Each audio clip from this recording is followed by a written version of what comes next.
Hi hello viewers, welcome to our channel. ప్రస్తుతం మనతో పాటు చరణ్ కౌశిక్ ఉన్నారు, కాంగ్రెస్ స్పోక్ పర్సన్. సో రాష్ట్రంలో జరుగుతున్నటువంటి కాంగ్రెస్ పాలన గురించి, అలాగే రాబోతున్నటువంటి జూబ్లీహిల్స్ ఉప ఎన్నికల గురించి, అన్నిటి గురించి కూడా మాట్లాడదాం. సో కాంగ్రెస్ జనరల్గా చూసుకుంటే అధికారంలోకి వచ్చి 22 నెలలు కావస్తుంది.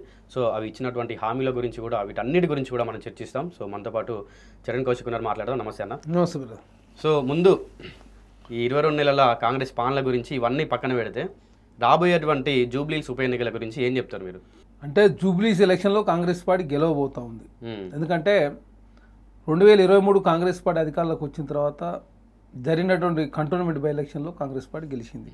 అది బీఆర్ఎస్ పార్టీ సిట్టింగ్ స్థానం. బీఆర్ఎస్ పార్టీ అక్కడ ఏకంగా థర్డ్ పోయిన పరిస్థితి, భారతీయ జనతా పార్టీ సెకండ్ వచ్చింది, కాంగ్రెస్ పార్టీ గెలిచింది. ఇక్కడ జూబ్లీహిల్స్ ఎలక్షన్లో కూడా మొన్న ఎంపీ ఎలక్షన్లో కాంగ్రెస్ పార్టీ నెంబర్ 1 వచ్చింది. అంతకుముందు జరిగినటువంటి ఎమ్మెల్యే ఎలక్షన్లో Congress party second, BRS party గెలిచింది. అదే కాకుండా ఇప్పుడు కాంగ్రెస్ పార్టీ గెలవబోతోంది, BRS party second, Bharatiya Janata party థర్డ్గా ఉండే అవకాశం. ఆల్రెడీ ఇప్పుడే భారతీయ జనతా పార్టీ సంబంధించి లంకల దీపక్ రెడ్డి గారిని అనౌన్స్ చేశారు. పోయినసారి కూడా తనే పోటీ చేసిండు. పోయినసారి కాంగ్రెస్ పార్టీ నుంచి అజారుద్దీన్ గారు పోటీ చేశారు. పోయినసారి గోపీనాథ్ గారు బీఆర్ఎస్ పార్టీ నుంచి పోటీ చేసిండు. ఇప్పుడు వారు లేరు కాబట్టి వారి సతీమణి సునీత గారు పోటీ చేస్తున్నారు. ఇక్కడ కాంగ్రెస్ పార్టీ ఏంటంటే ఆల్రెడీ అజారుద్దీన్ గారికి ఎమ్మెల్సీ ఇచ్చారు. సిఎన్ రెడ్డి గారు అంటే థర్డ్ ఎవరైతే కాంగ్రెస్ పార్టీ టికెట్ ఆశి వారికి కార్పొరేషన్ చైర్మన్గా, అదేవిధంగా నవీన్ యాదవ్ గారికి ఎమ్మెల్యే టికెట్ ఇచ్చారు. ఇప్పుడు నవీన్ యాదవ్ గురించి ముఖ్యంగా మాట్లాడితే, నవీన్ యాదవ్ అతని బ్యాక్గ్రౌండ్ అవ్వచ్చు, నవీన్ యాదవ్ లోకల్ క్యాండిడేటే అయినప్పటికీ Naveen Yadav rowdy sheeter background ఉన్న వ్యక్తి, వాళ్ళ నాన్న సరైన వ్యక్తి కాదని చెప్పి మేము అక్కడికి వెళ్ళి ఆ లోకల్ సర్వే చేసినప్పుడు మాకు తెలిసింది. ఏమంటారు మరి దాని గురించి? ఒక లోకల్ క్యాండిడేట్ని తీసుకొని, బ్యాక్గ్రౌండ్ సరిగ్గా లేని క్యాండిడేట్ని తీసుకొని ఈ కాంగ్రెస్ పార్టీ గెలవడానికి ప్రయత్నిస్తుందని చెప్పి అంటా ఉన్నారు. ఏం చెప్తారు మరి? ఆ క్యాండిడేట్ అవ్వచ్చు, బ్యాక్గ్రౌండ్ సరే లేకపోతే టికెట్ ఎందుకు ఇస్తారు? ఏ పార్టీని అదే కదా మనం మాట్లాడుకోవాల్సిన దాని గురించి. మనం బ్యాక్గ్రౌండ్ కరెక్ట్ ఉంది కాబట్టి అజారుద్దీన్ గారికి ఎమ్మెల్సీ ఇచ్చి, సిఎన్ రెడ్డి గారు కార్పొరేషన్ చైర్మన్ ఇచ్చి, ఏకంగా నవీన్ యాదవ్ గారు టికెట్ ఇచ్చారు. ఎందుకు బ్యాక్గ్రౌండ్ సరే లేకుండా ఇస్తారు? అదే కాదు, వారు 2014లో పోటీ చేసిండు ఎంఐఎం పార్టీ నుంచి, ఆనాడు సెకండ్ వచ్చిండు. 2018 ఇండిపెండెంట్ పోటీ చేసిండు, వాళ్ళు దాదాపు 18,800 ఓట్లు వచ్చింది సెకండ్ సారి. కాబట్టి అట్లాంటి వ్యక్తి 2023 ఎమ్మెల్యే ఎలక్షన్ల ముందు కాంగ్రెస్ పార్టీకి వచ్చిండు. అప్పుడు ప్రత్యేక పరిస్థితిలో టికెట్ ఇవ్వలేకపోయినా అజారుద్దీన్ గారికి అప్పుడు టికెట్ ఇచ్చినాం కాబట్టి నీకు నెక్స్ట్ అవకాశం కలిగిస్తుందని చెప్పిన కాంగ్రెస్ పార్టీ మాటను నిలుపుకుంది. అజారుద్దీన్ గారికి ఎమ్మెల్సీ ఇచ్చి, సిఎన్ రెడ్డి గారు కార్పొరేషన్ చైర్మన్ ఇచ్చి, నవీన్ యాదవ్ గారు టికెట్ ఇచ్చింది. సునాయాసంగా కాంగ్రెస్ పార్టీ గెలవబోతోంది. అక్కడ మీరు చూస్తారు. అంటే ఏ రకంగా మీరు ధీమా వ్యక్తం చేస్తున్నారు? అంటే కాంగ్రెస్ పార్టీ గెలవబోతుందని ఇంత ధీమాగా చెప్తా ఉన్నారు మీరు. ఒక సైడ్ మనం జనాల మాట వింటే, కాంగ్రెస్ పార్టీ వచ్చి అధికారంలోకి వచ్చి 22 నెలలు కావస్తున్నా కూడా వాళ్ళు ఇటు ఇచ్చినటువంటి పథకాలు కూడా అంతంత మాత్రంగానే ఉన్నాయని జనాలు అంటున్నారు. కానీ మీరేమో ఇంత ధీమంగా ఇంత మేమే గెలుస్తున్నాం, పై చేయి మాదే అని మీరు అంటా ఉన్నారు. ఇప్పుడు వ్యతిరేకత అనేది ఎప్పుడైనా ఏ ప్రభుత్వంలో సహజం. అది కాంగ్రెస్ ప్రభుత్వం తెలంగాణ రాష్ట్రంలో అధికారంలోకి వచ్చిన తర్వాత మీరు చూడండి, 2023 ఎలక్షన్లో కాంగ్రెస్ పార్టీ జూబ్లీహిల్స్ సెకండ్ వస్తే 2024 జస్ట్ 3 నెలల తర్వాత జరిగినటువంటి 4 నెలల తర్వాత జరిగిన ఎంపీ ఎలక్షన్లో జూబ్లీహిల్స్లో కాంగ్రెస్ పార్టీ నెంబర్ 1, నెంబర్ 2 అక్కడ భారతీయ జనతా పార్టీ నెంబర్ 3కి బీఆర్ఎస్ పడిపోయిన పరిస్థితి. అదే కాకుండా ఇక్కడ అజారుద్దీన్ గారు అప్పుడే సడన్లీగా అప్పుడే టికెట్ ఇచ్చుడు, వారు ఆ సందర్భం పోటీ చేసినాం, వారు 16,600 ఓట్ల మెజార్టీతో ఓడిపోయిన పరిస్థితి మనం చూసినాం. ఇప్పుడు మాగంటి గోపీనాథ్ గారు వారు లేరు, వారు సతీమణి పోటీ చేస్తూ ఉంది. బీఆర్ఎస్ పార్టీ గ్రాఫ్ గణనీయంగా తగ్గిపోయింది. ఎందుకంటే 2023 జరిగిన ఎమ్మెల్యే ఎలక్షన్లో 37% ఓట్లు వస్తే, ఆ తర్వాత జరిగినటువంటి ఎంపీ ఎలక్షన్లో 17%, అంటే దాదాపు 20% ఓట్లు కోల్పోయిన పరిస్థితి మనం చూసినాం. అదేగా కంటోన్మెంట్ ఎలక్షన్ చేస్తే థర్డ్ వేరు. అదే కాకుండా కరీంనగర్ గ్రాడ్యుయేట్ టీచర్స్ ఎలక్షన్లో పోటీ చేయని పరిస్థితిలో బీఆర్ఎస్ పార్టీ ఉన్నది. బీఆర్ఎస్ పార్టీ గ్రాఫ్ రోజు డౌన్ అవుతా ఉంది, కాంగ్రెస్ పార్టీ సంబంధించి గ్రాఫ్ పెరుగుతూ ఉంది. ఎందుకంటే మొన్న ఎంపీ ఎలక్షన్లో కాంగ్రెస్ పార్టీ ఓట్లు ఎక్కడ తగ్గలే, పెరిగిన తప్ప తగ్గలేదు.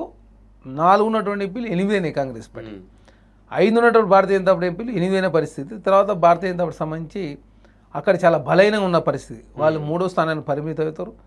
అందులో లంకల దీపక్ రెడ్డి గారు మాత్రమే పోయినసారి పోటీ చేసిన దాంట్లో ముగ్గురిట్లో వారు ఒక్కరే పోటీ చేస్తూ ఉన్నారు. 2 క్యాండిడేట్లు చేంజ్ అయిన పరిస్థితి.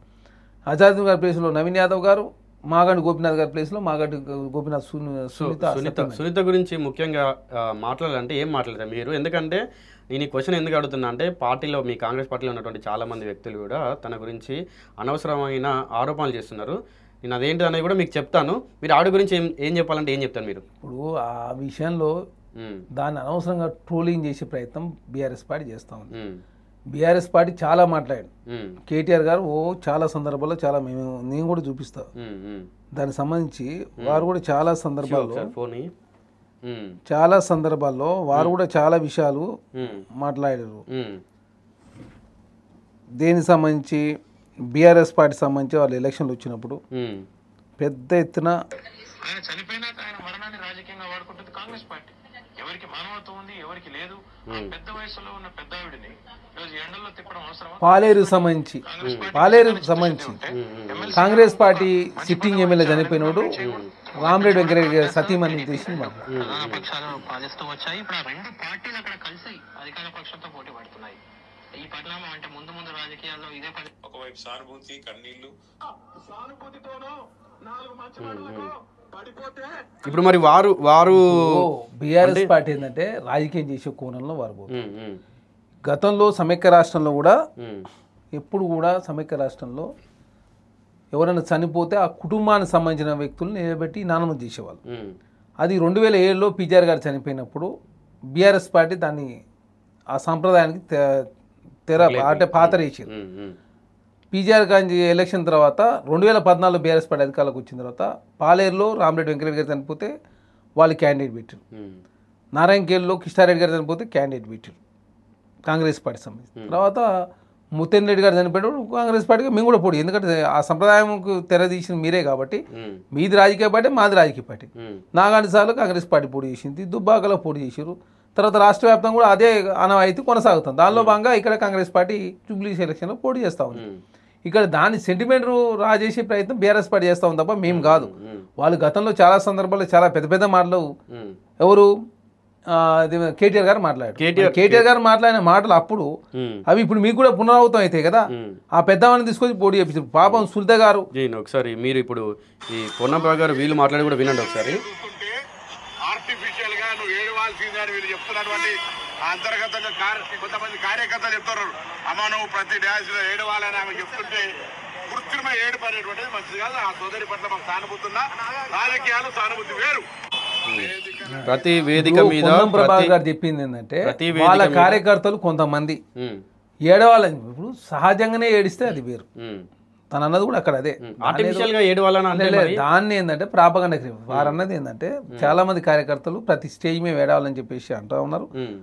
ఆమె మీద మాకు సానుభూతి ఉంది, కాకపోతే కృత్రిమ ఏడుపు అనేది మంచిది కాదని చెప్పి మాట్లాడారు. రాజకీయాలు వేరు, ఇక్కడ సెంటిమెంట్ ఏమంటున్నాం, బాధ సహజం. వారు చనిపోయినప్పుడు వాళ్ళ సతీమణిగా తను బాధపడటం సహజం. అది సహజంగా అంటే తన దృష్టికి వచ్చింది కాబట్టి తను మాట్లాడిన పరిస్థితి. ఎందుకంటే ఇప్పుడు ఒక మహిళ అవ్వచ్చు, ఇప్పుడు జనరల్గా మహిళలకి సాధారణంగా ఏడుపు వస్తుంది. అట్లాంటి సమయంలో ఇప్పుడు తన హస్బెండ్ భర్త చనిపోయినప్పుడు తన ప్లేస్ నుండి ఆవిడ పోటీ చేస్తుంది. సో ఖచ్చితంగా కూడా ఏదైనా స్టేజ్ ఎక్కినప్పుడు అవ్వచ్చు తనని గుర్తు చేసుకొని ఏడుస్తూ ఉంటుంది. కానీ మీరు దాన్ని ఎంతవరకు మరి ఇది ఆర్టిఫిషియల్గా ఏడుస్తుంది, కార్యకర్తలు ఇవన్నీ ఏడవమని ప్రోత్సహిస్తున్నారు, ఇట్లాంటి చెప్పడం ఇవన్నీ ఎంతవరకు మీడియా ముందు పొన్నం ప్రభాకర్ గారు దృష్టికి వచ్చింది కాబట్టి వారు మీడియా ముందు మాట్లాడారు. అది షార్ట్గా మాట్లాడింది కాదు, ఓపెన్ డాక్యుమెంట్. తన దృష్టికి అంటే జూబ్లీసీ హైదరాబాద్ సంబంధించిన ఇన్ఛార్జ్ మంత్రి వారు మరి ఎక్కడ చూసి ఉండవచ్చు, లేకపోతే ఇంకేమన్నా మీడియాలో కూడా ఇట్లాంటి వాటర్ తొలినాయి కాబట్టి ఖచ్చితంగా వారు మాట్లాడినారు. ఏదేమైనప్పటికీ వారి సానుభూతి విషయంలో ఇప్పుడు సానుభూతి కోసమే కదా సునీత గారిని ఏం పెట్టింది వారు, సానుభూతి మరి అంతే కదా. ఇప్పుడు వేరే వాళ్ళకి ఇస్తే సానుభూతి రాదు, వారి కుటుంబంలో ఒకరికి వెళ్ళని జనరల్గా ఏ పార్టీని గదే చేస్తారు. కాకపోతే దాని బీఆర్ఎస్ పార్టీ ఎక్కువ కాంగ్రెస్ పార్టీ ట్రోలింగ్ చేసే ప్రయత్నంలో వారు ముందుకు పోతాను. వారు చేసిన రాజకీయాలను వాళ్ళే చేసి వాళ్ళు గతంలో చాలా దిక్కులో రాజకీయం చేశారు. వాళ్ళు చేసిన రాజకీయాలు ఇప్పుడు తెలంగాణ రాష్ట్రంలో కాంగ్రెస్ పార్టీ కొత్తగా ఏం చేస్తలేము. అదే కాకుండా వాళ్ళ ఏడుపు గురించి ఎవరైనా తక్కువ మాట్లాడితే కరెక్ట్, అనవసరం దాని మీద రాజకీయం చేయడం కూడా కరెక్ట్ కాదు. సో ముఖ్యంగా మరి ఇప్పుడు దగ్గరగా 3 లక్షలకు పైగా ఓట్లు ఉన్నాయి జూబ్లీహిల్స్ నియోజకవర్గంలో. కాంగ్రెస్ పార్టీ ఎంత శాతం వరకు తీసుకొచ్చే ఛాన్సెస్ ఉన్నాయంటారు? మేము చెప్తా ఉన్నాం కదా, 50,000 తక్కువ కాకుండా కాంగ్రెస్ పార్టీ గెలవబోతాం జూబ్లీహిల్స్. 50,000 తక్కువ కాకుండా, ఎందుకంటే 6 డివిజన్లు ఉన్నాయి అక్కడ. 2 డివిజన్లో బీఆర్ఎస్ పార్టీ ఉంది, 2 డివిజన్లో ఎంఐఎం పార్టీ ఉంది, 2 డివిజన్లో కాంగ్రెస్ పార్టీ సంబంధించిన బీఆర్ఎస్ పార్టీలో గెలిచిన కార్పొరేటర్ కాంగ్రెస్కి వచ్చారు. ఇంకా ఒక క్యాండిడేట్ కాంగ్రెస్ పార్టీకి రావడానికి సిద్ధంగా ఉన్నారు బీఆర్ఎస్ పార్టీ సంబంధించి. అక్కడ ఉన్న 6 డివిజన్లు దాదాపు 4 లక్షల ఓట్లు ఉన్నాయి. అందులో ఎప్పుడు కూడా 2 లక్షలు 2.5 లక్షల పైచీలకు మాత్రమే పోల్ అవుతా ఉన్నాయి. ఈసారి ఖచ్చితంగా కాంగ్రెస్ పార్టీ 50,000 తక్కువ కాకుండా గెలవబోతా ఉంది. పోయినసారి ఎంఐఎం అభ్యర్థి క్యాండిడేట్ పెట్టారు, వాళ్ళకి 7,500 ఓట్లు వచ్చినాయి. ఈసారి ఎంఐఎం పార్టీ మద్దతు కూడా కాంగ్రెస్ పార్టీకి ఉన్నది. ఆల్రెడీ నవీన్ యాదవ్ గతంలో పోటీ చేసి వాళ్ళ మీద సానుభూతి ఉన్నది. ఇప్పుడు సునీత గారికి ఎట్లా సానుభూతి ఉందో వీరికి కూడా మీది కూడా సానుభూతి ఉన్నది. అంటే అందరికీ సానుభూతి వర్కౌట్ అయింది. అందరి సానుభూతి అంటే రాజకీయం చేసే క్రమంలో అందరూ సానుభూతి కామన్ గా ఎవరైనా వాళ్ళు, ఎందుకంటే 2 సార్లు ఓడిపోయినా కాబట్టి 3 సార్లు మాకు అవకాశం అని. తను ఏం చేసి గోపీనాథ్ గారు చనిపోయారు కాబట్టి మాకు ఆ కుటుంబం నుంచి మాకు మరోసారి అవకాశం ఉంటాయి. అన్ని రాజకీయాలు ప్రజలు ఎంతవరకు నమ్ముతారు, ప్రజలు ఎంతవరకు నమ్ముతారు అనేది ఎలక్షన్ రిజల్ట్ బట్టి ఆధారపడి ఉంటుంది. ఏదేమైనా కూడా బీఆర్ఎస్ పార్టీకి మాత్రం కంటోన్మెంట్లో కూడా అదే సానుభూతి వర్కౌట్ కాలే. కంటోన్మెంట్లో సాయన గారు చనిపోయారు, సాయన గారు కూతురు కూడా చనిపోయింది. ఇద్దరిని చూపించిన కూడా సెంటిమెంట్ వర్కౌట్ కాక బీఆర్ఎస్ పార్టీ 3వ స్థానం పోయిన పరిస్థితి. అంటే ఆ పరిస్థితి ఆధారంగా రాజకీయాలన్నీ కూడా మారుతూ ఉంటాయి. కాబట్టి ఖచ్చితంగా కాంగ్రెస్ పార్టీ గెలవబోతూ ఉంది అక్కడ. ఆ నియోజకవర్గాన్ని అభివృద్ధిగా ఆల్రెడీ ఇప్పటికే రాష్ట్ర ప్రభుత్వం 300 కోట్ల రూపాయలు కేటాయించారు. ఆల్రెడీ పనులు జరుగుతూ ఉన్నాయి. నవీన్ యాదవ్ గారికి మంచి పట్టున్నది. అజారుద్దీన్ గారు ఆల్రెడీ ఎమ్మెల్సీ ఇచ్చినాం. సిఎన్ రెడ్డి గారు కార్పొరేషన్ చైర్మన్ ఇచ్చినాం. ఉన్న 3 అభ్యర్థులు కలిసికట్టుగా పనిచేస్తూ ఉన్నారు. అదే కాకుండా అంజన్ కుమార్ యాదవ్ గారు కూడా వారు కూడా పార్టీ ఆల్రెడీ మాట్లాడి వారిని కూడా సర్ది చెప్పారు. కాబట్టి కాంగ్రెస్ పార్టీ ఏకతాటితో ముందుకు పోతాం. అయితే ఇప్పుడు ఈ నిరుద్యోగుల గురించి మనం మాట్లాడుకుంటే కాంగ్రెస్ పార్టీ అధికారంలోకి వచ్చే ముందు, ఎలక్షన్స్ ముందు నిరుద్యోగుల దగ్గరికి వెళ్ళి నిరుద్యోగులకు అండగా మేము నించుంటాం, ఇది ప్రజాపాలన రాబోతుందని చెప్పి నిరుద్యోగులకు అండగా నించుంటామని చెప్పి రేవంత్ రెడ్డి అవ్వచ్చు, రాహుల్ గాంధీ అవ్వచ్చు, వీళ్ళందరూ కూడా చిక్కడపల్లిలోని లైబ్రరీకి అవ్వచ్చు నిరుద్యోగులందరి దగ్గర కూడా వెళ్ళి వాళ్ళని కలిసి వాళ్ళతో వీళ్ళు గద్దెనెక్కిళ్ళు కాంగ్రెస్ పార్టీ అని నిరుద్యోగులు అంటా ఉన్నారు. గద్దెనెక్కిన తర్వాత మమ్మల్ని పట్టించుకోవట్లేదు, కనీసం మేము నిరసన తెలుపుతున్నా, మా దగ్గరికి రావట్లేదు అని చెప్పి వాళ్ళు చెప్పి వాళ్ళే క్యాండిడేట్ని వాళ్ళ అభ్యర్థిని ప్రకటించి నిరుద్యోగులు ఇప్పుడు జూబ్లీస్లో పోటీ చేయబోతున్నారు. ఏమంటారు మరి దానికి? పోటీ చేసే వాళ్ళు పోటీ చేస్తారు, నిరుద్యోగులు పోటీ చేస్తారు, రాష్ట్రంలో చాలామంది పోటీ చేస్తూ ఉంటారు. వాళ్ళ పోటీ చేసేది అనేది వాళ్ళ రైట్. అది అంటే నేను ఏమంటున్నా, కాంగ్రెస్ పార్టీకి వ్యతిరేకత ఎక్కువైంది, దానివల్ల వాళ్ళు పోటీ చేస్తున్నారు. అట్లా ఎందుకు ఉంటుంది? తెలంగాణ రాష్ట్రం కాంగ్రెస్ ప్రభుత్వం వచ్చిన పేపర్ లీక్ అయినాయి. ఒకరి పేపర్ కూడా లీక్ కాలే కదా ఉద్యోగాలకు సంబంధించి. ఇప్పుడు గ్రూప్ 1 గురించి ఎగ్జామ్లు కోర్టుల కేసులు కామన్ అన్ని పోతూనే ఉంటారు. కోర్టులో ఇప్పుడు కోర్టు ఏమన్నా ఆపామని చెప్పిందా? ఆపామని చెప్పలే. ఆల్రెడీ గ్రూప్ 1 సంబంధించి ఉద్యోగాలు ఇచ్చారు. ఎప్పుడు 13 సంవత్సరాల తర్వాత 2012 తర్వాత ఇప్పటివరకు ఉద్యోగాలకు సంబంధించి గ్రూప్ 1 2 సార్లు రద్దయింది. ఈ 13 సంవత్సరాల తర్వాత రేవంత్ రెడ్డి గారు ఉద్యోగాలకు సంబంధించి 563 ఉద్యోగాలు ఇచ్చారు. 563 ఉద్యోగాలు ఇస్తే అలా 100 ఉద్యోగాలు రేవంత్ రెడ్డి, ఇంకా 100 ఉద్యోగాలు మరి మిగతా పక్కన మంత్రులనే అంటా ఉన్నారు. మరి నోటి మాటలు 100 వాళ్ళు ప్రెస్ మీట్ పెట్టారు కదా, చూసినావు కదా. ఊళ్ళలో చిన్న చిన్న అభ్యర్థులే మేము అభ్యర్థి చెప్తారు, మస్తు అంటారు. రానోళ్ళు 100 మాట్లాడతారు, వాళ్ళ మాటలు అమ్ముతా. వచ్చిన వాళ్ళు చెప్పారు కదా. గ్రూప్ 1 అభ్యర్థులు తల్లిదండ్రులు అందరూ కలిసి సోమాజిగూడ ప్రెస్ క్లబ్లో తల్లిదండ్రులు తీసుకొచ్చి వాళ్ళు ఒక కార్యక్రమం నిర్వహించిళ్ళు. మేము ఎట్లాంటి డబ్బులు ఇచ్చి కొనుక్కోలేదు, కావాలని మమ్మల్ని అంటా ఉన్నారని చెప్పి అన్నారు. దాంట్లో కేవలం ఒక 50 నుండి 100 మంది మాత్రమే పాల్గొన్నారు. మిగతా వాళ్ళలో ఉన్నటువంటి చాలామంది వరకు కూడా ఈ ఏదైతే ఇప్పుడు నేను ఇంత ముందుగా అనుకున్నట్టుగా ఈ రేవంత్ రెడ్డి అవ్వచ్చు, పక్కన మంత్రులు అవ్వచ్చు, వాళ్ళు ఇచ్చిన ఉద్యోగాలే, అందుకే వాళ్ళు రాలేదని చెప్పిర్రు అన్నమాట. దాని గురించి ఏమంటారు మరి? ఒట్టినే గాలి మాటలు అందరూ మాట్లాడతారు, తప్పది. నిరుద్యోగులకు సంబంధించి ఎక్కడ కూడా నష్టమే పనులు కాంగ్రెస్ ప్రభుత్వం చేయడం లేదు. ఒక నిరుద్యోగి ఉద్యోగం ఉంటుందంటే ఎంత వాళ్ళ శ్రమ ఉంటుంది. ఆ శ్రమను గుర్తించి కాంగ్రెస్ పార్టీ ఎక్కడ రాజకీయ పైరవలో తావు లేకుండా తెలంగాణ రాష్ట్రంలో ఒక పేపర్ లీక్ జరగకుండా పక్కడ్బందీగా తెలంగాణ రాష్ట్రంలో గ్రూప్ 1 నిర్వహించి ఉద్యోగాలు, గ్రూప్ 2 రేపు అపాయింట్మెంట్ ఆర్డర్ ఇవ్వబోతాం, గ్రూప్ 3 గ్రూప్ 4 అయిపోయిన తర్వాత జాబ్ క్యాలెండర్ ప్రకటించబోతాం. నిరుద్యోగులకు సంబంధించి తెలంగాణ రాష్ట్రంలో ఏజ్ పెంచామంటే రాష్ట్ర ప్రభుత్వం ఏజ్ పెంచారు. టెట్ను 2 సార్లు నిర్వహించామంటే నిర్వహించినాం, డిఎస్సి నిర్వహించినాం, టీచర్ ఉద్యోగాల సంబంధించి నిర్వహించినాం. 22,000 మంది టీచర్లకు ప్రమోషన్లు, 33,000 మంది టీచర్లను చిన్న తగాద లేకుండా ట్రాన్స్ఫర్ చేసింది రాష్ట్ర ప్రభుత్వం. ఎక్కడ కూడా నిరుద్యోగులకు సంబంధించి జాబ్ గ్రూప్ 1 లో నియామకాల్లో అవకతవకలు జరగలేదు, సమస్య లేదు. దాని ఇప్పుడు నాన్ లోకల్ వాళ్ళకి 12th అయితేనే 12 సీట్ వరకు అయితేనే వాళ్ళకు ఇవ్వాలి. 347 ర్యాంక్ 12th ర్యాంక్ వారు వాళ్ళకి, నాన్ లోకల్ వాళ్ళకి ఛాన్సెస్ ఉన్నాయి. బట్ 347 ర్యాంక్ వచ్చిన వాళ్ళకి కూడా నాన్ లోకల్ వాళ్ళకి సెలెక్ట్ చేసిళ్ళు అని చెప్పి ఇక్కడ గుర్తుపెట్టుకోండి. నిరుద్యోగులు ఏమన్నా తెలివి తక్కువలు గారు, వాళ్ళు కోర్టులో ఆశ్రయించిన వాళ్ళు గారు. ఎవరికైనా అట్లా ఇస్తే ఊకుంటారు, వాళ్ళు ఇమీడియట్ కోర్టులో కేసులు వేస్తారు. ఇప్పుడు అదే జరుగుతుంది, రాష్ట్ర ప్రభుత్వం మీద కేసులు వేసారు వాళ్ళు. అట్లా ఉండదు. న్యాయం రూల్స్ విరుద్ధంగా ఎట్టి పరిస్థితిలో రాష్ట్ర ప్రభుత్వం టీజీపీఎస్ కావచ్చు కాంగ్రెస్ ప్రభుత్వం ముందుకు పోవడలేదు. చట్టబద్ధంగా న్యాయబద్ధంగా రాజ్యాంగ లోబడి మాత్రమే తెలంగాణ రాష్ట్రంలో కాంగ్రెస్ ప్రభుత్వం ముందుకు పోతాం. ఎవరో ఏంటంటే వాళ్ళు చేయలేని పనులు మేము చేసినాం కాబట్టి కాంగ్రెస్ ప్రభుత్వం 13 సంవత్సరాల సమస్య పరిష్కరించింది. దీని ఏదైనా పంచాయతీ పెట్టాలా, నిధులతో కేసులు వేపియాలా, వాళ్ళ మధ్య మనస్పర్ధ క్రియేట్ చేసే ప్రయత్నం బీఆర్ఎస్ పార్టీ చేస్తూ ఉంది. అమ్మ పెట్టదు అడుక్కోనేదట. బీఆర్ఎస్ పార్టీ ఏంటంటే వాళ్ళు చేసిన పాపాలను వాళ్ళే చేసి ఉద్యోగాలు ఇవ్వకుండా పోయింది వాళ్ళు. తెలంగాణ రాష్ట్ర కాంగ్రెస్ ప్రభుత్వం నిధులకు సంబంధించి ఎక్కడ కూడా పేపర్ లీకులు జరగకుండా తెలంగాణ రాష్ట్రంలో పారదర్శకమైనటువంటి ఎగ్జామ్స్ పెట్టి ఉద్యోగాలు ఇస్తూ ఉంది. అనవసరం రాజకీయం చేసే కొనలో వారు పోతే అనవసరంగా బీఆర్ఎస్ పార్టీ ట్రాప్లో పడతాయి కాంగ్రెస్ పార్టీ మేము కోరుతా ఉన్నాం. నిన్న కల్వకుంట్ల కవిత గారు పోయి నిధులతో చర్చ చేస్తాం. మరి ఆనాడు కల్వకుంట్ల కవిత గారు మాట్లాడాలి కదా. 10 సంవత్సరాల కాలం పాటు బీఆర్ఎస్ పార్టీ చేసిన తప్పులేంది, బీఆర్ఎస్ పార్టీ ఎందుకు ఆనాడు 13 పేపర్ లీక్ అయితే పడుచుకున్న పాపాన పోలేదు, ఎందుకు ఉద్యోగాలు ఇవ్వలేదు, ఎందుకు ఆనాడు ఆ పరిస్థితి వచ్చిందో అప్పుడు అధికారంలో సమాధానం చెప్పకుండా ఇప్పుడేదో తండ్రితో గొడవైందో అన్నతో గొడవైందో అనవసరంగా కాంగ్రెస్ పార్టీ మీద బురదల్లే ప్రయత్నం కల్వకుంట్ల కవిత గారు చేస్తారు. ఎవరేం చేసినా గుర్తుపెట్టుకోండి, ఎవరు ఏదైనా చేయని తెలంగాణ రాష్ట్రంలో కాంగ్రెస్ పార్టీ సాధ్యమైనంత వరకు నిరుద్యోగులకు సంబంధించిన నష్టమయ్యే పనులు ఎక్కడ చేయం. భవిష్యత్తులో కూడా ఖచ్చితంగా నిరుద్యోగులు మేలు చేసే ప్రయత్నంలో ప్రభుత్వం ముందుకు పోతుంది. జాబ్ క్యాలెండర్ త్వరలోనే ప్రకటించబోతాను. గ్రూప్ 3 గ్రూప్ 4 అయిపోయిన తర్వాత మొత్తం జాబ్ క్యాలెండర్ కూర్చోబెట్టి అధికారులను కూర్చోబెట్టి మొత్తం పకడ్బందీగా ఒక వ్యవస్థను తయారు చేసినట్లయితే ఖచ్చితంగా భవిష్యత్తులో ఏ డేట్లో ఎగ్జామ్ పెడతారు, ఏ డేట్లో రిజల్ట్ ఇస్తారు, ఏ రోజు జాబ్ ఆర్డర్ కాపీ ఇస్తారు అనేది చాలా జాబ్ క్యాలెండర్ గురించి మాట్లాడాలంటే లాస్ట్ ఇయరే నిరుద్యోగులు అందరూ బయటకు వచ్చి ఇంకో నెల 2 నెలలు అయితే ఈ సంవత్సరం క్యాలెండర్ అయిపోతుంది, జాబ్ క్యాలెండర్ ఇంకెప్పుడు ఇస్తారు అన్నారు. మళ్ళీ ఇప్పుడు కూడా ఈ సంవత్సరం కూడా బయట ఇచ్చిరు కానీ ఆ పకడ్బందీ అమలు కాలే కదా. ఎందుకు అమలు కాలే? గ్రూప్ 1 కోర్టులలో కేసులు పడ్డాయి, గ్రూప్ 2 పడ్డాయి, గ్రూప్ 3 గ్రూప్ 4 ఇవన్నీ క్లియర్ కాకుండా నీకు ఎట్లా ఇస్తావు జాబ్ క్యాలెండర్? ఏదని ఇస్తావు? ఒకటి ఇస్తే మళ్ళీ అవన్నీ అన్ని వివాదాలు పరిష్కారం అయిన తర్వాత జాబ్ క్యాలెండర్ ఇస్తే అది పకడ్బందీ ఇంప్లిమెంటేషన్ అవుతుంది. ఇప్పుడు మధ్యలో ఇప్పుడు గ్రూప్ 1 గ్రూప్ 2 అయిపోయింది, గ్రూప్ 3 గ్రూప్ 4 ఇవ్వకుండా ఇస్తే ఎట్లా అవుతుంది? అది పూర్తి సంపూర్ణంగా జాబ్ క్యాలెండర్ ప్రకటించినట్టు కాదు.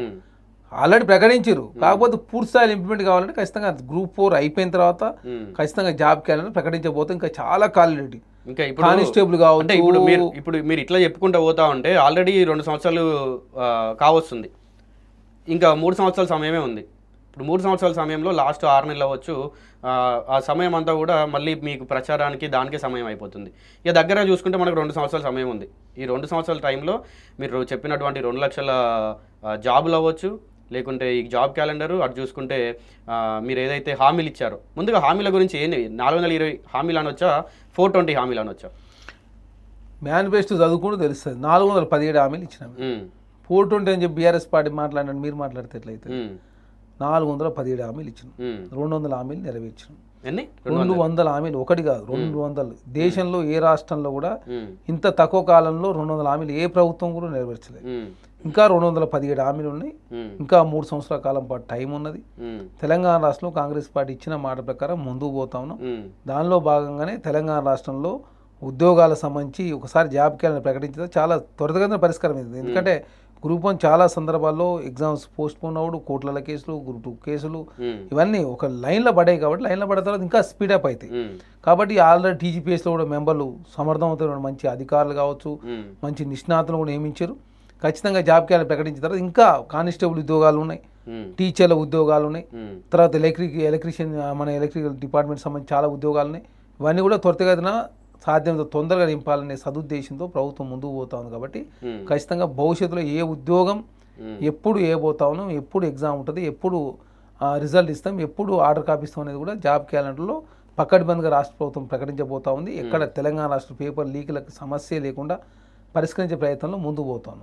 కాబట్టి అనవసరంగా బీఆర్ఎస్ పార్టీ ఏంటంటే 10 సంవత్సరాల కాలం వాళ్ళు టైం పాస్ చేసి మేము వచ్చి 2 సంవత్సరాల్లో మీ 2 సంవత్సరాల కాలంలో ఒక్కోటి వ్యవస్థలందరినీ గాడిలో పెట్టే ప్రయత్నం, ఆర్థికంగా చితికిపోయిన రాష్ట్రాన్ని పురోగతి తీసుకుపోయే ప్రయత్నం, ఖర్చులు తక్కువ చేసుకుని ఆదాయ మార్గాలు పెంచుకునే ప్రయత్నం, కోర్టు వివాదాలు పరిష్కరించే ప్రయత్నం, విభజన హామీలు ఇంకా విభజన చాలా నెరవేరలేదు, అపరిష్కృతంగా చాలా ఉన్నాయి. 9th 10th షెడ్యూల్లో చాలా విభజన హామీలు నెరవేర్చలేదు, చాలా అవన్నీ పెండింగులు ఉన్నాయి, కొన్ని అయితే కోట్ల కేసులు ఉన్నాయి.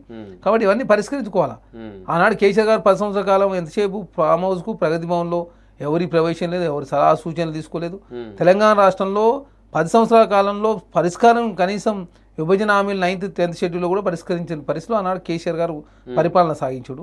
నిరుద్యోగులకు ఉద్యోగాలు ఇచ్చిన పాపాన పోలేదు. కాబట్టి అవన్నీ పరిష్కరించే ప్రయత్నంలో భాగంగా రోజుకు సాధ్యమైతే ఎక్కువ గంటలు మంత్రులు, అధికారులు, ముఖ్యమంత్రి గారు పనిచేస్తూ ఉన్నారు.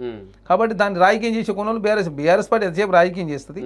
వాళ్ళు సోషల్ మీడియా నమ్ముకుని మేము ప్రజలు నమ్ముకున్నాం. సో ఇంకా మిగతా 6 హామీలు అవ్వచ్చు, ఈ గ్యారంటీలన్నీ కూడా పెన్షన్ 2000 4000 చేస్తా అన్నారు, నిరుద్యోగ వృత్తి ఇస్తా అన్నారు, అట్లాగే ఈ ఎవరైతే మహిళలు ఉన్నారో వాళ్ళకి స్కూటీలు ఇస్తా అన్నారు, ఇక బంగారం ఇస్తా అన్నారు, అట్లాగే పెళ్లికి 1,00,000 రూపాయలు ఇస్తామన్నారు. ఇవన్నీ కూడా ఒక్కటి కూడా నెరవేరలేదు. దాంతోపాటుగా గ్యాస్ సిలిండర్ తక్కువ ధరకే వస్తుంది, అలాగే ఫ్రీ కరెంట్ వస్తుందని అన్నారు. ఫ్రీ బస్సు ఒకటి పెట్టినా కూడా ఎవరైతే మహిళలు ఉన్నారో వాళ్ళే వద్దని చెప్పి అంటా ఉన్నారు. సో ఇవి ఏంది ఇవన్నీ మరి ఆల్రెడీ అమలు చేసినప్పటికీ ఈ ఫ్రీ కరెంట్ ఏదైతే ఉందో ఇవన్నిటిని అమలు చేసినప్పటికీ కూడా అందరికీ యూజ్ అవ్వట్లేదు, అందరికీ చేరుకోవట్లేదు. అండ్ రీసెంట్గా బతుకమ్మ చీరల గురించి చూసుకుంటే కూడా అదే తరహాలో అందరికీ అన్ని రావు, ఏ పథకమైనా కూడా ఎవరైతే ఎలిజిబుల్టో వాళ్ళకి వస్తుంది. ఉచిత బతుకమ్మ చీరలు కూడా ఎలిజిబుల్ దానికి సంబంధించి చీరలు అన్ని కూడా చేనేత వాళ్ళకి ఇచ్చారు కదా, దాని టైం పడుతుంది. ఎట్లా సెల్ఫ్ హెల్ప్ గ్రూపులు ఉన్న మహిళలకు 2 చీరలు ఇవ్వాలని చెప్పి ప్రభుత్వం భావించి నాణ్యత కూడిన చీరలు ఇచ్చే ప్రయత్నం. ఏదో 100 రూపాయల చీరలు తీసుకొచ్చి ఫంక్షన్లో కట్టుకోకుండా ఏదో ఒకరోజు బతుకమ్మ కట్టుకుని వదిలేసే విధంగా కాకుండా మహిళా సంఘాలు ఉన్నటువంటి మహిళలకు 2 చీరలు ఇవ్వాలని ప్రభుత్వం భావించి దానికి ఆల్రెడీ నిధులు కేటాయించుకొని మన చేనేతకు సంబంధించినటువంటి వృత్తులు చేసే వాళ్ళకు మేలు జరగాలని ప్రభుత్వం భావించి వాళ్ళకి ఇచ్చారు. ఇది మిషన్ మీద వేసేది కాదు కదా, చేతితో వేసేది కాబట్టి లేట్ అయింది. అదే కాకుండా ఇప్పుడు మీ మహిళలకు సంబంధించి మీరు చూసి చెక్ చేసుకోండి, మహిళల కోసం అద్భుతమైన పథకాలు దేశంలో ఏ రాష్ట్రంలో ప్రవేశపెట్టారు. తెలంగాణ రాష్ట్రంలో స్కూల్ యూనిఫామ్ కావచ్చు, స్కూళ్ళల్లో ఫుడ్ కావచ్చు, స్కూళ్ళకు సంబంధించినటువంటి ఏదైతే సోలార్ విద్యుత్తులో భాగస్వాములు కావచ్చు, ఆర్టీసీలో ప్రైవేట్ బస్సులో మహిళల భాగస్వాములు కావచ్చు, పెట్రోల్ బంకులు కావచ్చు, శిల్పారామంలో స్టాల్స్ కావచ్చు, ఇవన్నీ కూడా మహిళలకు దేశంలో ఏ రాష్ట్రంలో చేయని విధంగా తెలంగాణ రాష్ట్రంలో కాంగ్రెస్ ప్రభుత్వం చేస్తూ ఉంది. 20,000 కోట్ల రూపాయలు వడ్డీ లేని రుణాలు రాష్ట్ర ప్రభుత్వం ఇచ్చింది 2 సంవత్సరాల్లో. మహిళలను కోటి మంది మహిళలను కోటీశ్వర్లు చేయాలని ఏకైక లక్ష్యంతో ప్రభుత్వం ముందుకు పోతా ఉంది. దానిలో భాగంగా ఉచిత బస్సు ప్రయాణం ప్రతి నెల 300 కోట్ల రూపాయలు, ఇప్పటివరకు 6,000 కోట్ల రూపాయలు చెల్లించింది రాష్ట్ర ప్రభుత్వం. 125% ఆక్యుపెన్సీ రేషియో బస్సులో, గతంలో 75-50% ఉంటే ఎక్కువ ఉండే, 120%.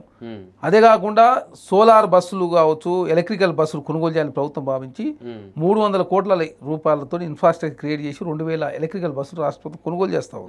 కాబట్టి ఇవన్నీ కొనుగోలు చేసే క్రమంలో రాష్ట్ర ప్రభుత్వం మహిళలను భాగస్వామ్యం చేస్తూ మహిళా సాధికార కోసం తెలంగాణ రాష్ట్రంలో కాంగ్రెస్ ప్రభుత్వం పనిచేస్తూ ఉంది. సరే, ఇంకా మిగతా హామీలు కూడా ఉన్నాయి, అవన్నీ కూడా ఇంకా టైం ఉన్నది. రాష్ట్ర ఆర్థిక పరిస్థితి బాగాలేదు, ఒక్కొక్కటి నెరవేర్చే ప్రయత్నంలో ప్రభుత్వం ముందుకు పోతా ఉంది. కాబట్టి మహిళలకు దేశంలో ఏ రాష్ట్రంలో చేయని విధంగా తెలంగాణ రాష్ట్రంలో కాంగ్రెస్ ప్రభుత్వం చేస్తా ఉంది. మీరు చెక్ చేసుకోండి, దేశంలో ఏ రాష్ట్రంలో అయినా మహిళల కోసం ఇన్ని పథకాలు ఏ రాష్ట్రం కూడా ప్రవేశపెట్టలేదు. భారతీయ జనతా పార్టీ ఉన్న రాష్ట్రాలు చాలా ఉన్నాయి. కాబట్టి కాంగ్రెస్ పార్టీ మహిళా సాధికార కోసం నిరుద్యోగులకు సంబంధించినటువంటి ఇచ్చిన ఆకాంక్షలు కావచ్చు, నిరుద్యోగులకు సంబంధించినటువంటి అంశాలను పరిష్కరించే ప్రయత్నంలో నిరుద్యోగులకు ప్రభుత్వ రంగంతో పాటు ప్రైవేట్ రంగంలో ఉద్యోగాలు ఏమని చెప్పి భావించి స్కిల్ యూనివర్సిటీ, స్పోర్ట్స్ యూనివర్సిటీ తీసుకొచ్చి అగ్రగామి నిలిపే ప్రయత్నంలో ప్రభుత్వం ముందుకు పోతుంది. ఐటీఐ ప్లేస్లో అడ్వాన్స్ ట్రైనింగ్ సెంటర్స్ తీసుకొచ్చి ప్రైవేట్ రంగంలో కూడా ఉద్యోగాలు ఇవ్వాలని చెప్పి ప్రభుత్వం భావిస్తూ పరిశ్రమలు ఆకర్షించే ప్రయత్నం. దానిలో భాగంగా ఫోర్త్ సిటీ, తర్వాత 666 రైల్వే రింగు, తర్వాత డ్రై పోర్టు, ఎక్స్ప్రెస్ హైవేసు, తర్వాత మూసి పునర్జింపే కార్యక్రమం, హైదరాబాద్ రాక్స్ లేక్స్ కాపాడే ప్రయత్నం. 1 కాదు 2 కాదు, ఇవన్నీ అయితే కాంగ్రెస్ పార్టీకి ప్రజల ఆదరణ పెరుగుతుంది, ప్రజలు ఓట్లు వేస్తారు. రెండోసారి బీఆర్ఎస్ పార్టీ అసలు ఈసారి కనీసం డిపాయిలు కూడా కళ్ళంత అయితే ఏమో ప్రతిపక్ష హోదా ఎక్కడ పోతుందని చెప్పి బీఆర్ఎస్ పార్టీ రాజకీయం చేస్తాం. భారతీయ జనతా పార్టీ ఏమో ఈ అనుమతులు ఇవ్వకుండా మెట్రో విస్తరించుకున్నామంటే అనుమతి ఇవ్వరు. 2nd ఫేజ్ కావచ్చు, 3rd ఫేజ్ కావచ్చు, అటు షామీర్పేట్, ఇటు హయత్ నగర్, అటు పటాన్ చెరువు, ఇటు శంషాబాద్ వాళ్ళు అనుమతి ఇవ్వరు, నిధులు ఇవ్వరు. రైల్వే రింగ్కు నిధులు ఇవ్వరు, 666కు నిధులు ఇవ్వరు, మూసి అనుమతికి ఇవ్వరు, తర్వాత డ్రై పోర్టుకి ఇవ్వరు, ఎక్స్ప్రెస్ హైవేలకు అనుమతి ఇవ్వరు. కిషన్ రెడ్డి గారు ప్రేక్షక పాత్ర పోషిస్తూ ఉన్నాడు. భారతీయ జనతా పార్టీ తెలంగాణ రాష్ట్ర ప్రజలను మోసం చేస్తూ ఉంది, నయవంచన గురి చేస్తూ ఉంది. కాబట్టి తెలంగాణ సమాజంతో కూడా గమనిస్తున్నారు. కాంగ్రెస్ పార్టీ కష్టకాలంలో కూడా కాంగ్రెస్ పార్టీ మాట ప్రకారం తెలంగాణ రాష్ట్రంలో రుణమాఫీ చేశారు, ఉద్యోగాలు ఇచ్చారు. తెలంగాణ రాష్ట్రంలో సన్నబియ్యం 10,000 కోట్ల రూపాయలతో రాష్ట్ర ప్రభుత్వం సన్నబియ్యం, ఓనాడు రేషన్ షాప్లో బియ్యం అంతా కూడా దళారి పాలయ్యేది. ఈరోజు సన్న బియ్యం ప్రజలంతా కూడా వాళ్ళే తింటున్న పరిస్థితి మనం చూసినాం. 10,000 కోట్ల రూపాయలు రాష్ట్ర ప్రభుత్వం మీద భారం పడుతూ ఉంది. చెప్పినే కాదు, చెప్పని కూడా రాష్ట్రం ఇందిరమ్మ ఇల్లు ప్రతి నియోజకవర్గానికి దాదాపు 3,300 ఇల్లు ఇందిరమ్మ ఇల్లు, రెండోసారి ఇందిరా మిల్లు ఇస్తే అసలు ఇల్లు అడిగే వాళ్ళే ఉండరు. కేసీఆర్ గారి ఆయనలో 70,000 ఇండ్లు మాత్రమే డబుల్ బెడ్రూమ్ ఇచ్చాడు. వైట్ రేషన్ కార్డులు ఇవ్వలేదు. వచ్చిన తర్వాత రేషన్ కార్డులు, తర్వాత ఏదైతే రైతు బంధు సంబంధించి గతంలో 5,000 రూపాయలు ఇచ్చేవాళ్ళు 6,000 రూపాయలు, మేము 7,500 ఇస్తానని చెప్పినాం. రాష్ట్ర ఆర్థిక పరిస్థితి బాలేక 5,000 రూపాయలు కాస్త 6,000 రూపాయలు చేసి ఈ ఏదైతే రియల్ ఎస్టేట్ వెంచర్లు కావచ్చు, ఎఫ్టీఎల్ బఫర్ జోన్లు ఉన్నాయి కావచ్చు, వ్యవసాయం చేయని భూములకు గతంలో కేసీఆర్ గారు రైతు బంధు చేసింది కాబట్టి అవన్నీ కూడా నిర్మూలిస్తూ తెలంగాణ రాష్ట్రంలో కాంగ్రెస్ ప్రభుత్వం ఒక పకడ్బందీ వ్యవస్థను నిర్మించాలి, పారదర్శక పరిపాలన అందించాలని ప్రభుత్వం భావించి ఆ దిశగా అడుగులు పడతా ఉన్నాయి. దానిలో వారు రిజల్ట్ వస్తూ ఉంటే చూసివరలేక ప్రభుత్వాన్ని బదనం చేసే ప్రయత్నం వారు చేస్తారు. ఖచ్చితంగా తెలంగాణ సమాజం అంతా కూడా రెడ్డి సమాజం చూసి ఓర్వలేక కావాలనే ప్రతిపక్షంలో చేస్తున్నారంటారా? మరి అంతే బీఆర్ఎస్ పార్టీ చేసేది అదే కదా. మరి 7 లక్షల కోట్ల రూపాయలు ఎవరు చేసి మేము చేసినా? ఒక తలకాయ మీద 2,50,000 కోట్ల రూపాయలు అప్పు పెట్టి అంటే మీరు అధికారంలోకి వచ్చే ముందుకు మీకు తెలీదా ఆర్టీసీలో ఎన్ని నిధులు ఉన్నాయి, ప్రభుత్వంలో ఎంత అప్పు ఉంది అనేది? ఎవరు చెప్పారు?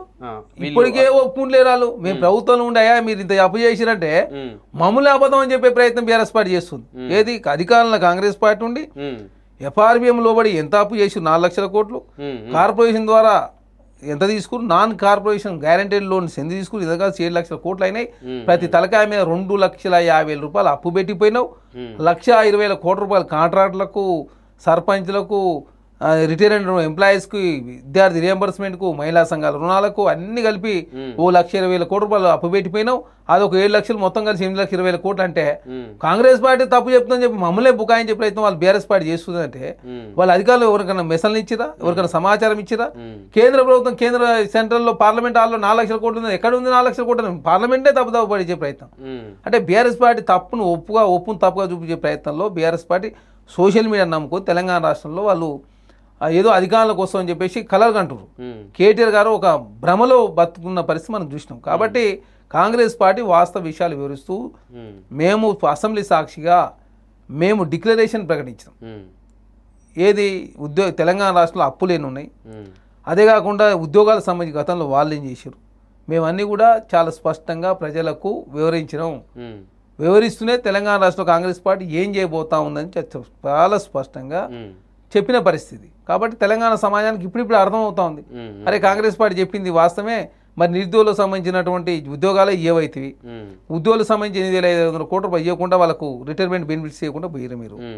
అదే కాకుండా రుణమాఫీ మేము 20,000 కోట్ల రూపాయలు చేస్తే మీరు 9,000 కోట్ల రూపాయలు మాత్రం రుణమాఫీ చేస్తే మరి ఈ 7 లక్షల కోట్ల రూపాయలు ఎడిపోయినట్టు మీ కమిషన్ కకృతిపడి 1,70,000 కోట్ల రూపాయలు ఇరిగేషన్ ప్రాజెక్టుల మీద ఖర్చు పెట్టి దానిలో 30% కమిషన్ తీసుకొని కట్టొద్దన్నటువంటి యాదాద్రి కావచ్చు, భద్రాద్రి ప్రాజెక్టుల మీద 1,000 కోట్ల రూపాయలు ఖర్చు పెట్టి మీరు కమిషన్ దండుకున్నారు. కాబట్టి కమిషన్లో వచ్చినటువంటి పంపకాల్లో తేడా మూలంగానే కలవకుండా చీలిపోయిందని చెప్పి చాలా స్పష్టంగా తెలంగాణ సమాజం అర్థమైంది. ఆ కవిత గారు చాలా స్పష్టంగా చెప్పి కాళేశ్వరంలో హరీష్ రావు గారు అవినీతి పాల్పడరు, గ్రీన్ ఇండియా ఛాలెంజ్లో సంతోష్ రావు గారు పాల్పడరు అవినీతికి, ఇసుక దందా చేసిరని, ఫోన్ ట్యాపింగ్ వారే చెప్పారు, మేము చెప్పింది కాదు.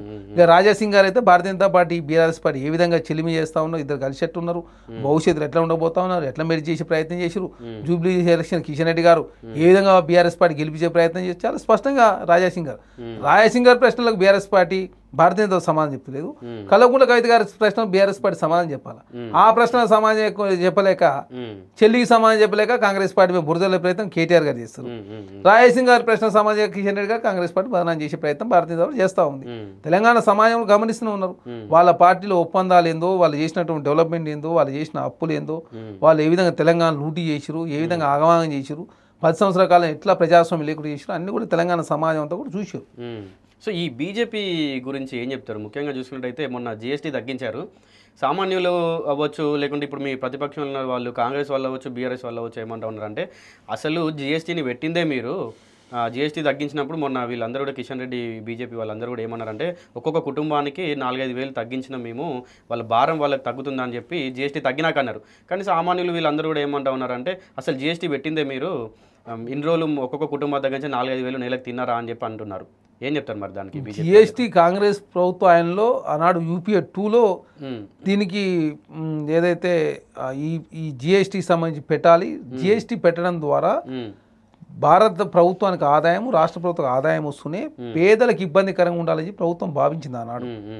మీరు 8 సంవత్సరాల నుంచి కాంగ్రెస్ పార్టీ కోరుతా ఉంది జిఎస్టీ స్లాబ్లు తక్కువ చేయండి, దేని మీద పడి దాని మీద ఉన్నది, లాస్ట్ మెడిసిన్ మీద కూడా ఉన్నది, అదే కాకుండా హాస్పిటల్ కిట్స్ మీద ఉన్నది, కిడ్స్ ఆహార పదార్థాల మీద ఉందని చెప్పి చాలా స్పష్టంగా చెప్పినాం. 8 సంవత్సరాలు పట్టించుకురా, ఎందుకు పట్టించుకోలే? మీరు ఎప్పుడైతే ఎలక్షన్ ఓడిపోతామని చెప్పేసి మీరు భావించారో బీహార్ ఎలక్షన్ కోసం ఇన్కమ్ ట్యాక్స్ GST స్లాబ్ తక్కువ చేసి, ఢిల్లీ ఎలక్షన్ల కోసం ఇన్కమ్ ట్యాక్స్ రిబేట్ 12 లక్షల వరకు చేశారు. అంతకుముందు రిబేట్ తక్కువ చేసిరా. 40 లక్షల మంది ఎంప్లాయీస్ ఢిల్లీలో ఉంటారు కాబట్టి, మీకు ఓట్లు కావాలి కాబట్టి, మీరు గెలవాలి కాబట్టి మీరు ఇన్కమ్ ట్యాక్స్ అక్కడ తక్కువ చేసారు. ఇక్కడ GST స్లాబ్ బీహార్ ఎలక్షన్ కోసం చేసారు. 4వసారి అధికారం రావాలని చెప్పి మీరు భావిస్తూ ఉన్నారు. 14లోనేమో 2G స్పెక్ట్రమ్ బూచిగా చూపించి వచ్చారు. 14 తర్వాత 19లోనేమో ఆనాడు బాలాకోట్ కావచ్చు, పుల్వామా కావచ్చు, పాకిస్తాన్ సంబంధించిన సర్జికల్ స్ట్రైక్స్ ప్రధానంగా చూపించి వచ్చారు. 23లో 24 జనవరి MP ఎలక్షన్లో రామమందిరం పేరు మీద ఎలక్షన్లు పోయారు. అయినా ఫజియాబాద్ రామమందిరం ఉన్న ప్రాంతం కూడా ఓడిపోయిన పరిస్థితి. నరేంద్ర మోడీ గారు ప్రాతినిధ్యం వహిస్తున్నటువంటి వారణాసిలో వారి మెజార్టీ చాలా బలంగా తగ్గిన పరిస్థితి. దాదాపు 63 సీట్లు కోల్పోయిన పరిస్థితి. ఇప్పుడు దేశంలో ఇక బాలాకోట్ అయిపోయింది, పుల్వామా, పాకిస్తాన్, కేరళ స్టోరీ, కాశ్మీర్ స్టోరీ, రామ మందిరం అన్నీ అయిపోయిన సెంటిమెంట్లు. ఇప్పుడు ఏం కావాలి? దేశ ప్రజలు ఆర్థికంగా ఇబ్బంది పడుతూ ఉన్నారు. మధ్యతరగతి ఆదాయం గణనీయంగా తగ్గుతూ ఉంది. వాళ్ళ ఆదాయాలు పెరగకపోతే ఖర్చులు పెరుగుతూ ఉన్నాయి. వాళ్ళ శాలరీస్ అనుకున్న స్థాయిలో పెరగలేదు, కానీ వాళ్ళ ఖర్చులు విపరీతంగా పెరగడంతో వాళ్ళు కొనుగోలు శక్తి తగ్గుతూ ఉంది. దాంతో ఇబ్బంది పడుతున్నారు. ఖచ్చితంగా మధ్యతరగతి ప్రజలు ఈసారి భారతీయ జనతా ఓటు వేయరని చెప్పి గ్రహించిన భారతీయ జనతా పార్టీ GST స్లాబులు తక్కువ చేసి ఇంకా ట్యాక్స్ సంబంధించినటువంటి స్వలాభం కోసమే, మరి స్వలాభమే కదా. మీరు 45,000 కోట్ల రూపాయలు కేంద్ర ప్రభుత్వం భరిస్తుంది. 45 కోట్ల రూపాయలు ఎడ భరిస్తుంది? 45,000 కోట్లు 2.0 GST ద్వారా 45,000 కోట్ల రూపాయలు కేంద్రము నష్టం జరుగుతామని చెప్పారు. అందులో రాష్ట్రాల వాడ 24,000 కోట్ల రూపాయలు. మీరు భరించింది 24,000 కోట్లే కదా. 24,000 కోట్ల రూపాయలు రాష్ట్రాలు భరిస్తున్నారు. 24,000 ఖర్చులు రాష్ట్రాలకు ఎక్కువ, ఆదాయాలు తక్కువ. కేంద్రానికి ఖర్చులు తక్కువ, ఆదాయ మార్గాలు ఎక్కువ. మీరు మరి దానికి సంబంధించినటువంటి రాష్ట్రాలకు రియంబర్స్ చేయాలి కదా. అది చేయకుండా మీరు ఏకంగా 45,000 కోట్ల రూపాయలు మేమే భరిస్తున్నాం, మొత్తం ఈ దేశంలో మొత్తం పెద్ద ఎత్తున ప్రచారం చేసుకునే ప్రయత్నం నరేంద్ర మోడీ గారు చేశారు. కాబట్టి దేశ ప్రజలంతా గమనిస్తూనే ఉన్నాం. ఎందుకంటే 8 సంవత్సరాల నుంచి ఎందుకు తక్కువ చేయలేదు, ఇప్పుడు ఎందుకు తక్కువ చేశారు? మేము 8 సంవత్సరాల నుంచి కాంగ్రెస్ పార్టీ అడుగుతా ఉన్నాం, GST స్లాబులు తక్కువ చేయండి, ఇన్కమ్ ట్యాక్స్ సంబంధించినటువంటి పెంచండి, మధ్యతరగతి ఆదాయం తగ్గుతూ ఉంది, కార్పొరేట్లకు 10% కార్పొరేట్ ట్యాక్స్ తక్కువ చేస్తే 1,86,000 కోట్ల రూపాయలు మేలు జరిగింది. ఎవరైనా ఎంప్లాయ్మెంట్ క్రియేట్ చేసినప్పుడు మాత్రమే వాళ్ళకి ట్యాక్స్ తక్కువ చేయాలి, కానీ మీరు ప్రొడక్షన్ మీద ఎట్లా 10% సబ్సిడీ ఇస్తారని చెప్తే ఆనాడు పడుచుకున్న పాపాన పోలే. కార్పొరేట్ల ఆదాయం 400% పెరిగింది. వాళ్ళ లాభాలు మాత్రం పెరిగినాయి, వాళ్ళ ఎంప్లాయ్మెంట్ క్రియేషన్ లేదు. ట్యాక్స్ను మాత్రం 1,80,000 కోట్ల రూపాయలు ఎగ్గొట్టరు. 18 లక్షల కోట్ల రూపాయలు దాదాపు బ్యాంకులలో ఉన్న రుణాలు రిపేర్ అదేవిధంగా ఏదైతే మీరు తీసేసిన పరిస్థితి మనం చూసినాం. కాబట్టి ఇవన్నీ కూడా చూస్తూ ఉన్నప్పుడు కార్పొరేట్లో మేలు చేసే ప్రయత్నం నరేంద్ర మోడీ గారు చేస్తూ ఉన్నారు. పేద ప్రజలను కావచ్చు, మధ్యతరగతి ప్రజలు పట్టించుకోకుండా ఎంతసేపు మతం ఆధారంగా ఓటు తెప్పించుకుంటా ఉన్నారు. అదాని అంబానీకి మేలు చేసే ప్రయత్నం భారతీయ జనతా పార్టీ చేస్తుందని చెప్పేసి దేశవ్యాప్తంగా కాంగ్రెస్ పార్టీ ప్రచారం చేసినప్పుడు మొన్న 63 స్థానాలు తగ్గినాయి. ఈసారి దాదాపు 33 పార్టీలతో పొత్తు పెట్టుకున్నారు. ఇప్పుడు చంద్రబాబు నాయుడు గారు, నితీష్ కుమార్ గారు లేకపోతే ప్రభుత్వమే లేదు. కాబట్టి రేపు 4వసారి ఈ పరిస్థితి రావద్దంటే ఈ మధ్యతరగతి ఏదైతే కోరుకుంటారో అవన్నీ కూడా కల్పించే ప్రయత్నంలో భారతీయ జనతా ముందుకు పోతాం తప్ప మధ్యతరగతి ప్రజల మీద ప్రేమ లేదనేది చాలా స్పష్టం. ఎలక్షన్ల కోసం మాత్రం భారతీయ జనతా పార్టీ ఏదైనా చేయడానికి సిద్ధంగా ఉంటారు. వాళ్ళకి ఎలక్షన్ ముఖ్యం తప్ప ఈ దేశ ప్రజలు ముఖ్యం కాదనేది చాలా స్పష్టం.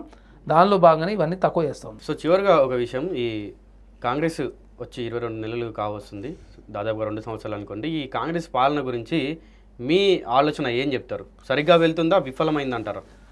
కాంగ్రెస్ పార్టీ ప్రజలకు ఇచ్చిన ప్రతి హామీని నెరవేర్చే ప్రయత్నంలో ముందుకు పోతా ఉన్నాం. ఖర్చులు తక్కువ చేసుకొని ఆదాయ మార్గాలు పెంచుకునే ప్రయత్నం, పారదర్శకమైన పరిపాలన అందించే ప్రయత్నం. దానిలో భాగంగా ఇందిరా పార్క్ దగ్గర ధర్నా చౌక్ ప్రారంభించడం.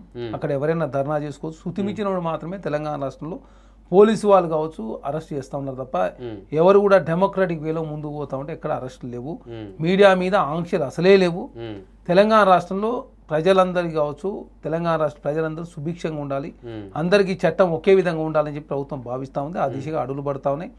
నీళ్లు, నిధులు, నియామకాల అస్తిత్వం, ప్రజాస్వామ్యం ఉండాలని ప్రభుత్వం భావించింది. నీళ్ల విషయంలో ఏదైతే కృష్ణా జలాలు కావచ్చు, గోదావరి జలాలు ఆనాడు కేసీఆర్ గారి ప్రభుత్వం ఆయనలో అన్యాయం జరిగిన మాట వాస్తవం. బనకచెర నీళ్లు తోలుకుపోయారు, పట్టిసీమకు నీళ్లు పోయినాయి. కృష్ణా జలాల్లో 299 టీఎంసీలకు ఒప్పుకున్నారు. తర్వాత అది 406 టీఎంసీలు అన్నారు. రాయలసీమ రత్నాల సీమ చేస్తున్నారు. మీ ఆయనలో పోతిరెడ్డిపాటు పొక్క పెరిగింది.